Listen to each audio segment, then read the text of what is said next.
What's up, guys? Tom and Bryan here, ready to talk about the secret sauce in shaping organizational culture. How's it going today, Bryan?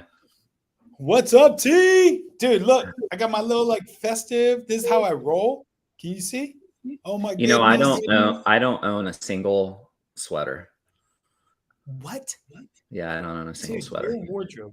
Your wardrobe is all about hoodies. I've never seen Sweatshirts. anyone with more hoodies or sweatshirts. Sweatshirts. Anyways, enough about fashion. You definitely don't want to hear about fashion from the two of us. But Bryan and I were excited last week. If you joined the stream, we talked about just the origin story of MaxHousePrice, and we just wanted to talk about core values. This is something that Bryan and I are super passionate about. We've been fortunate to have experienced good and bad that's really shaped us, and have had good mentors and trainings and all kinds of resources, and we're going to dive into that. But I wanted to talk about, Bryan, one thing in particular as we start. I think kind of something that's very interesting. When you and I sat down, we came back from our trip to Nashville. Man, I'm trying to think of the restaurant that we were at, but I remember sitting there. And what was the first thing that we worked on when we started to talk about building MaxHousePrice? It was, and I think the restaurant wasn't it Sweetwater? If I'm I not don't think it mistaken. was Sweetwater this time. No. I can't remember either. It was good food and it was so memorable that we both can remember. That's so good. That's awesome. Whenever you build an organization, you always look at like the foundation or the principles. And for us, it was all about what are the values? What's really important as we build this organization? Yes, we want it to be profitable. Yes, we want to go ahead and find the right team members eventually as we grew it. But it was all about like giving back to the community, right? But even more than that was what is the foundation? What's the principles or the core values that make up who we are? And the core values, principles never change. Strategies change, tactics change, but your core principles, your core values don't change. And I think that was really our starting point was when we thought about the organization, what was really important for us? Like, what were we trying to accomplish? What were we going to base this business off of? That was the biggest thing. Yeah, I remember you sitting down with like a pad of paper. You're like, and I don't think is everything all right there? Fire alarm? Oh, yeah. Going? Dude, there's like a fire station right next to us. So every 3 minutes. So it wasn't that we were like, hey, what's going to be the core values? It was more so, what do we want to be the values of this organization? Like, what is going to be our principles to make decisions? How are we going to go about it? And you and I literally just like sat down, started talking about things that were important to us. And it was very interesting because that made it very easy for us, because you and I, having known each other for a while, and we kind of knew this, but we never like had this direct conversation. It was like, hey, Bryan, what are the 5, most important things to you in business? But we just sat down and started talking about, what is important to us. And then we said, all right, as we build out the mission and vision of the company, we started with the core values. That was the very first thing that we worked on, because core values drive every decision we make in our business. And it just made it easy for us. And it continues to make it easy for us. Doesn't mean it's difficult, right? Doesn't mean like last week was a difficult week for us. We had some crazy stuff go on in our business that was out of our control that, praise God, we got through. But it allowed us to stay grounded and be able to embrace that difficult situation and say, hey, I know I'm making these decisions. Maybe if I'm making decisions even apart from Bryan, or Bryan's making decisions apart from me, we're doing them under the lens of our core values, that I have his back and he has my back, no matter what the decision is. As long as it lines up, then we're good. So you and I, in this journey so far, I would say we have conflict. We have conflict every week when we have our, weekly level 10 meeting, because you and I have different views. But at the end of the day, as long as those views align with core values of the organization, then we move forward. Yeah, I think, when people think about core values, it's It's what your makeup of your ecosystem. So a lot of people talk about the ecosystem of organization, or what really is founding principles. And I would tell you core values. It's interesting because your personal values have to align with the core values of the organization as well. If your personal values do not line up, may not have the right team member, or may not have the right employee, or may just not be a good fit for the employee itself. And that was the key for us, right, Brian, is Sure. we're starting a company from infancy. So maybe you're listening to this, you're thinking about starting a company, or maybe you're in an organization, maybe you're not happy, or maybe you know you've are looking for a new opportunity and you're trying to you know identify a new business. It's not about the perks, benefits, all that stuff. I get it's important, but I would caution you. If you focus on those things too much, don't neglect the core values, because that's like, you know, when the rubber meets the road, right? Like, what are the core values? And I pulled something up, Brian. I think this is really interesting. So take a look at this list of corporate values. And this is from a Harvard Business Review article. It's a classic article. So these values sound good, right? Communication, respect, integrity, excellence sound pretty good, strong, concise, meaningful. Maybe they're even part of your organization or company you work for. But you know whose core values those are? Enron. What happened to Enron, Brian? Dude, that blew up.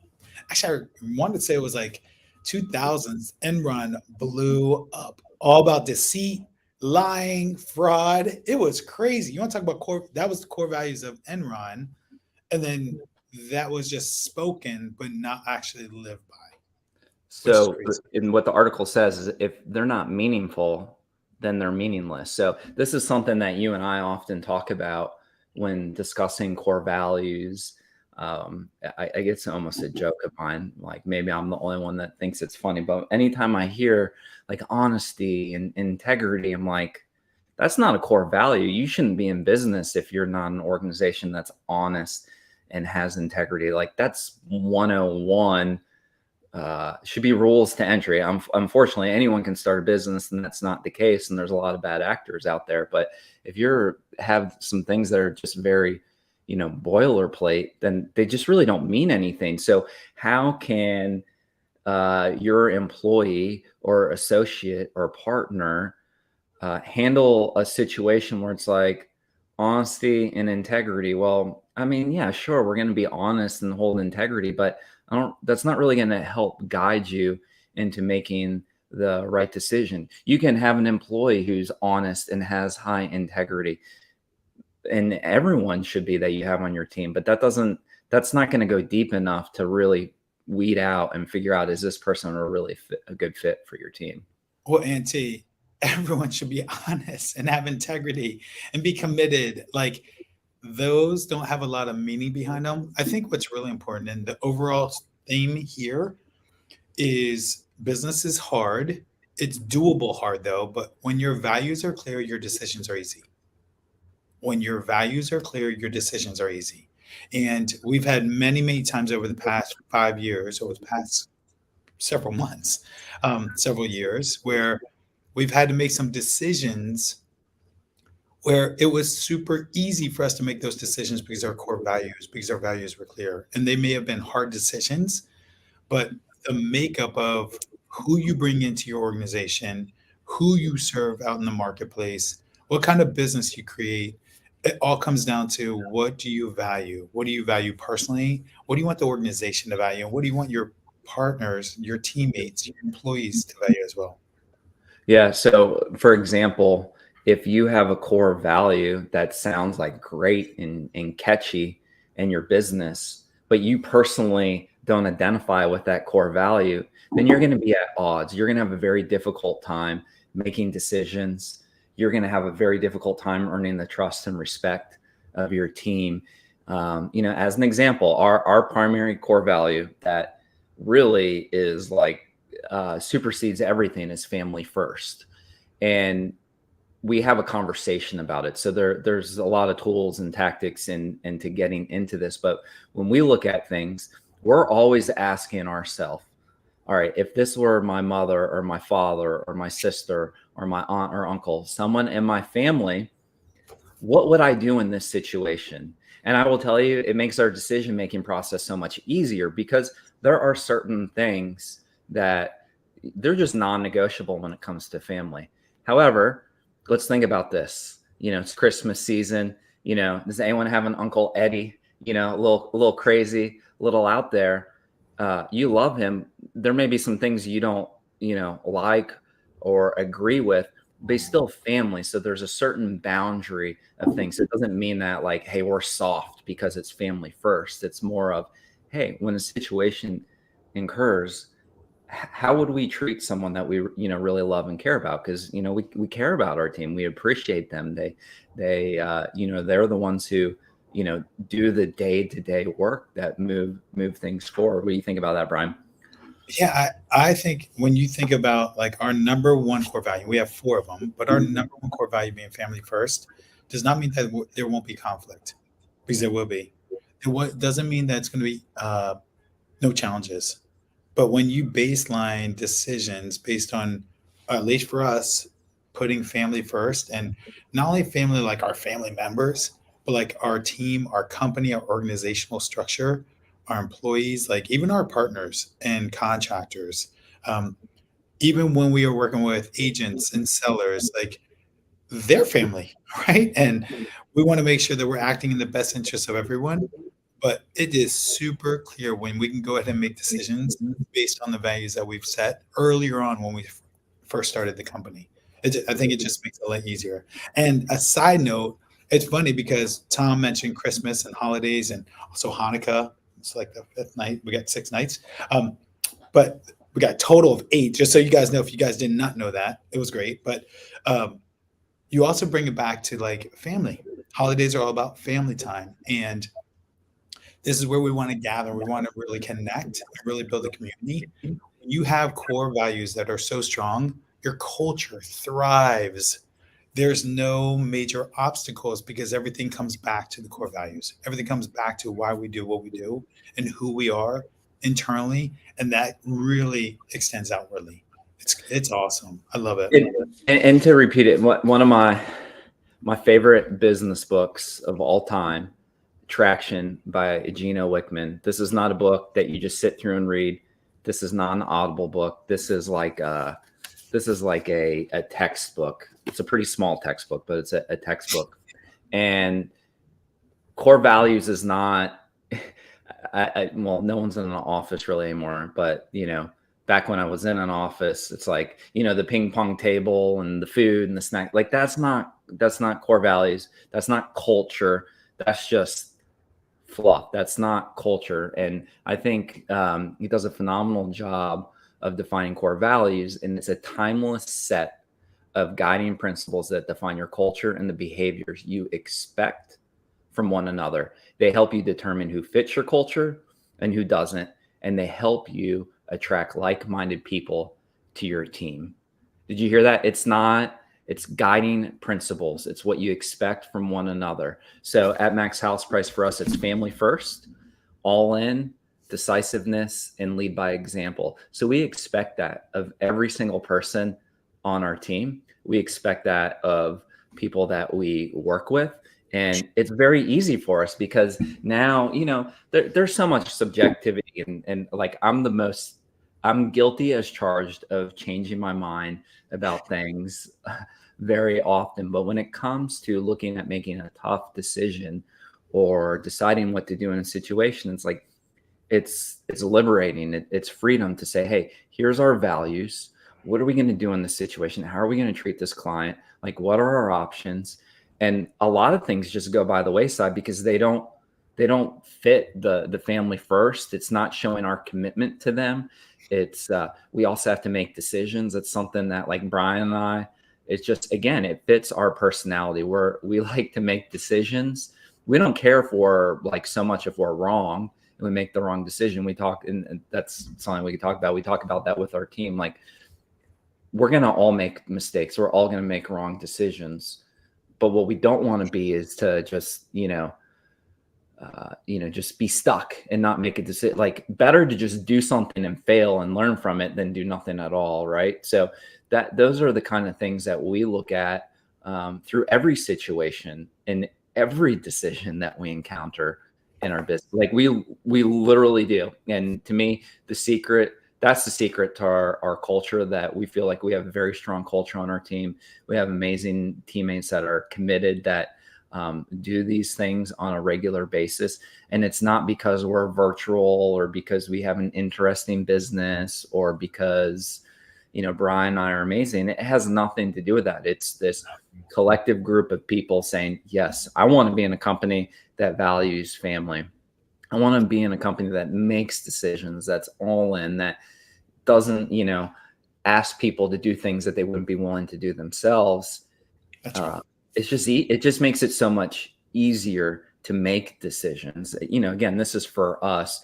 Your business may not lead itself to, decisiveness, or, it has to be unique to what fits for your business and your business partners or the leaders of the company. So your leaders of the company, they got to identify with these too, right? So your sales manager, your VP, those senior executives, they have to be identifying with all those, because if they don't, it is never going to work. It's going to fail. And, I've been in organization before where that kind of got flipped and shared some similar core values that we do. And that just created so much tension and chaos in the organization, because as a negative example of, we're going left, you're going right.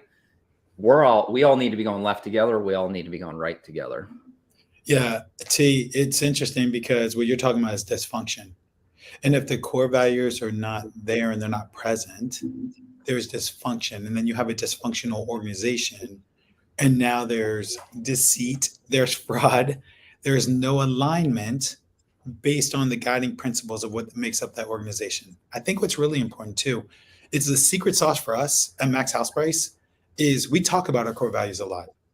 Like, I think there's a lot of organizations that may have really good values and they have really good principles. And on a really pretty piece of, like, spend a bunch of money and effort on getting it real pretty, but they don't talk about it, and they don't communicate internally with one another what those values are. And so I think that right there creates the dysfunction. If it's not, you can't just have values and then not talk about them or not live by. Oh.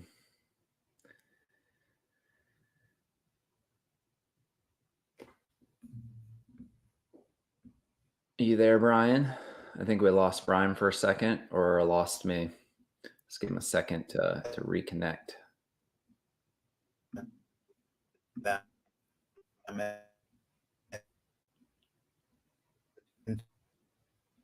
Hey, Brian, something that come up with the organization. Hey, Brian, your signal was popping out, so we lost you, unless it was me on my end.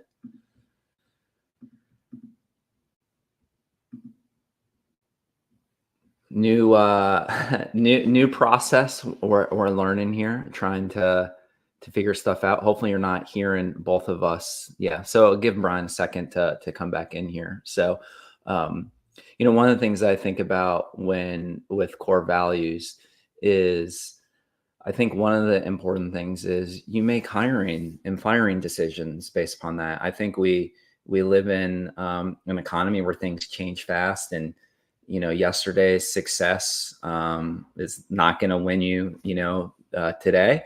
And a lot of times when we're looking at it to decide, hey, your roles change, things have shifted because the company shifted, is this person aligning with those things? And then that makes it, really, really easy for us to make decisions. Oh, here he is. Let me add him back. Oh, there you are, Brian. Oh, New tech. We're just figuring this out. So I don't think anyone heard anything you had to say, which, yeah. All I was saying was, and I was like frozen. I was like, let it go. Let it go. Don't hold me back. I'll edit that out later. No, not really. I don't know how to. No, dude, we're gonna leave it. What I was saying was, it is dynamic. Core values are dynamic in terms of, like, it's alive in your organization. And there is a lot of companies that have values, they state them, but they don't talk about them. Yeah. And they don't communicate them, and they don't live them. And if you have values or you have guiding principles that make up an organization, we don't talk about them and people can't relate and people don't see them in action, your culture can go easily sideways. I've seen it. I've seen it, unfortunately, a few times in my careers. But core values, when they're clear, everything else just kind of falls into place. It really does. It's so cool. It's good. So maybe, it's time to assess. And if it's not something that's obvious to you, pull out that company manual, operating procedures, and look at the core values. Again, whether you're the owner or you're the lowest man on or woman on the totem pole, like take a look and see what those core values are, and if you're not, and see, are the decisions that are made in the organization, are they lining up with that? Are they lining up with your personal core values? And if you're feeling tension or you're feeling stress all the time, then perhaps there's your answer right there, is that you just don't match. And that's okay. Things change. Your values change as you grow older and go through different seasons of life. You value different things at different times. So it's something to, I feel very passionate about, life's too short to have a job you hate, right? Like, For sure. We're made to work, but we're not made to, be miserable, unhappy people. So you spend more time at work than you do, with your own family. It's important to assess that and maybe stop thinking about the financial, you maybe you're just sticking with this job because you have a great income, but if you're not happy, like what's the point in that? Like, that doesn't seem like a very good way to live. I don't know, maybe that's just me, but that I feel very strongly about that will align. And then that will lead to a company where you have people that have a mission, where they're all, seeing the same thing. When you find out a house that you renovated is going to foreclosure because the owner didn't pay their mortgage, you just buckle down and do what you got to do, because you're all in it together, and you're gonna drive to someone's house late at night because you need to get an authorization. Props, Rhonda. Like, that's what you do because you identify with the core values. If talking about the situation that happened last week, if our teammate Rhonda wasn't all in and decisive and lead by example, like, she wouldn't do any of those. She wouldn't do it. She'd just like pass it off. But what's awesome is we had this conversation and we're kind of in this crisis moment, and I'm typing a message like, someone's, I'm in North Carolina, so I can't go, in Maryland. I'm like, I would go if I had to, if I were there, because it's what you got to do. I'll type a message like, hey, someone, like, I hate to ask, but like, someone needs to go. And literally, as I press send, Dave on our team had sent a message at the same time, said, hey, I'll go. What do I need to do? It was just like people just jumped in. So then it's like, man, that makes that crappy situation that you're going through okay. And you have peace, because you're like, man, I appreciate, my team, because they have my back, because, this is our business, this is my livelihood, and we're all in this together. It just makes it so much easier versus like, man, can you imagine having to like pull teeth, Brian? I'd be like, Brian, guess what? You're driving Silver Spring to go, get this thing signed. And it's interesting too, because the moral of that story is MaxHousePrice, we jumped in because our values were clear. We saved the owner from foreclosure. We got them what they needed. We jumped through hoops. We put everything else aside because our decisions were clear. We were like, we're going to lead by example. I would have dropped everything to go do what we need to. We had multiple team members jumping in, but that's the success. And that's where our company, our organization, because our values are so clear, our decisions are easy. And you can get that information. You get that mantra from different resources. Traction's one of them. I mean, Gino Wickman's awesome, and that program is amazing. But that's a perfect example where a company was able to come in, solve a major issue, major hiccup, make someone whole in their mortgage, be able to go ahead and help them identify other challenged areas, i.e., pending foreclosure within days, not even like months or years, within days, save them. They come out of it. But it's because we're all aligned. We all believe in what we're all doing. And I think that is all about empathy and passion and just who we are as an organization. We will go above and beyond. A lot of companies, truth be told, they're looking at the profit.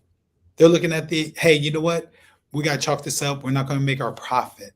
We do not look at that. Yes, profit is important, but I think it's really important. Even more important is who's in our company, who's on our team, what's the makeup of our organization, and does everyone believe in it?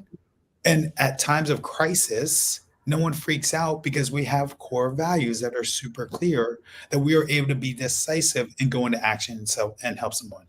That to me is where the true culture of an organization comes out. And no one complained. No one said, "Oh, I got this. I got It was like, we're jumping in. Whatever we need to do, we're going to do. We're going to serve. We're going to serve the community. We're going to serve one another. We're going to serve the clients. And like, it just worked out awesome. It was amazing. It was great. You know what? I was just thinking about this too. So we're talking about, our values there of, all in, lead by example, like all of them. I mean, that was like, I think that will go down in, Max House Price history as a defining moment in the future, that it will be a story that if you get hired by Max House Price in 2024, you're going to hear about that story. I guarantee you. When I was at Express Home Buyers, we had some really powerful stories that identified our core values at our organization, where it's like, let's talk about it. What does that mean? So you kind of give the story. But think about this for a second. Sometimes family doesn't know what's best for them. This particular seller did not know because they weren't experienced and just assumed and didn't realize the danger that they were in. But our team understood the danger that they were in, because time is not your friend when you're in a forced, legal proceeding. You don't have many options. You're dealing with third parties and authorizations and service companies that are notoriously very difficult to deal with, because that's what they're paid to do. That's their culture. That's what they do. They have to have people that are willing to do that. You want to be in a service company, you better have a really thick skin. For sure. Because that is going to be a difficult environment to work in, because you're dealing with people that are about to lose their homes. Like, that has got to be a challenge. So, when you look back at that, we made that decision, even though the owner doesn't know it, probably didn't think twice about it, and will never think twice about it, but we did. So it's no different than looking out for your family member who doesn't know the danger that lays ahead. We stepped in and, protected him, protected us, protected the new buyer. There were so many people involved, but it really, at the end of the day though, Brian, it wasn't you or I. No, it wasn't. It wasn't. And that's the most rewarding thing. Like, to me, that's way more rewarding than, yes, we have financial goals, and those things are important. But that to me is way greater than any financial gain or financial reward, that we'll earn, because just know that you have a reliable team that's willing to roll up their sleeves and do what it takes when it gets done. So can't stress enough. Like, it is so important. If you don't know your company's core values, that's a red flag. I'm gonna say that, right? What do you think, Brian? If you don't know your company's core values, massive red flag. Well, it's not only just knowing the core values, it's also who you attract. When you have core values that are super clear and they are alive and they have energy to them, you attract the right people. We attracted the right people because our values are so clear. I can't stress it enough. Like, a lot of people have those core values, they're just not clear, and they're not communicated, and they're not demonstrated. And so they're just words, really. We attract the right kind of talent, the right kind of people to the team because of who we are as individuals, Tom and I, but also because we have alignment and because we have a bigger purpose of serving and giving and helping.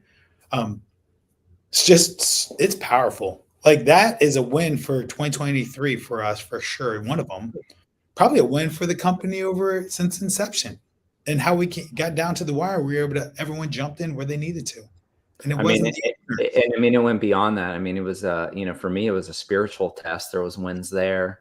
It goes much deeper. So, maybe it's also something to think about. Are there other organizations or, nonprofits or, religious institutions, church, youth groups? Like I think about the youth group that we participate in this is like an example of someone that has very strong core values. They make their decisions based upon it's so clear, like, and they talk about it. Then that's the thing too, like you have to talk about it.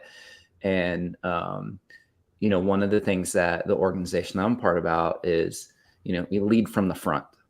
We don't lead from the back. So like we're getting in, we're getting dirty, we're doing it.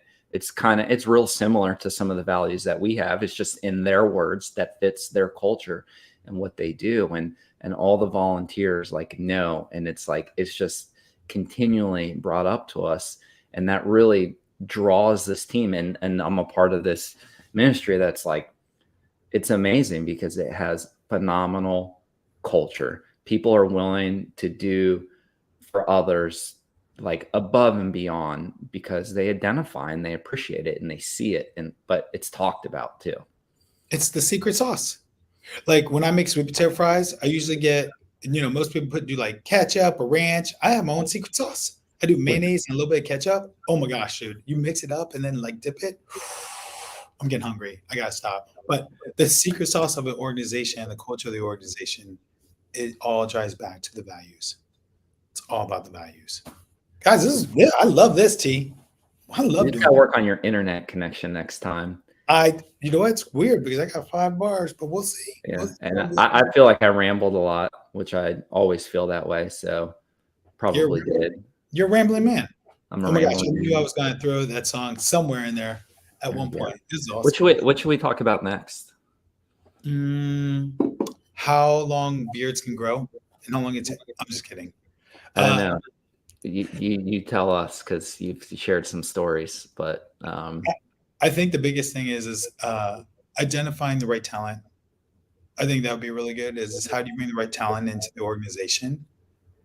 I think maybe we talk about like hiring processes. For sure. Oh, we got some. We've had some good hires, mainly a couple bad hires. Yeah, I mean that's part of the organization. For sure. Hiring is, yeah. We could talk about people. We could talk about people hiring. I think that's the most challenging thing. Talent is one of the hardest things in any organization. I see resumes that come, across my desk weekly, and I'm just amazed at and I don't feel like 5, 6, 7 years ago it was as prevalent, but people shift jobs so frequently, and I wonder why that is. There's so many shifters. I shift my pants, I shift my drawers, I shift my furniture, I shift my bed, but I don't shift people like me. It's so good. It's that Kmart commercial, dude. I love that commercial. It's one of my favorite. Kmart commercial. Oh my gosh, you got to pull the Kmart commercial. What were Kmart's core values? Because they're not in business anymore. No, they're not, which is crazy. And actually, we should talk about people. Oh no. You want to hear this? Kmart's core values. This is just like Enron. Integrity. Great. Good job, Kmart. Boldness. That's not bad. Boldness is okay. But I need to know more about it. By the way, that's something that can be a challenge. If sometimes when they're short like ours, sometimes some of them probably could be a little bit longer, but we talk about them a lot. So it's clear. Teamwork. Wow. Teamwork. Okay. That is mind blown. You ready for the last one? Customer service. These are terrible core values. That's why they went bankrupt or whatever and no longer in business, because they didn't have very good core values. That most of these are very, very just kind of basic, right? I hope I'm looking at Kmart and it wasn't something else, but Google everything you read on the internet's true, right, Brian? For sure. Of course. So good. Anyways, well, thanks for tuning in, guys. If you stuck with us, wow, you're amazing. I don't think I would have stuck with this for 30 minutes listening to us. So I lost my voice, so it's all good. I need to go get some halls. all right, guys. Well, have a good one, and we will talk to you soon. Thanks, guys. Later. Happy holidays.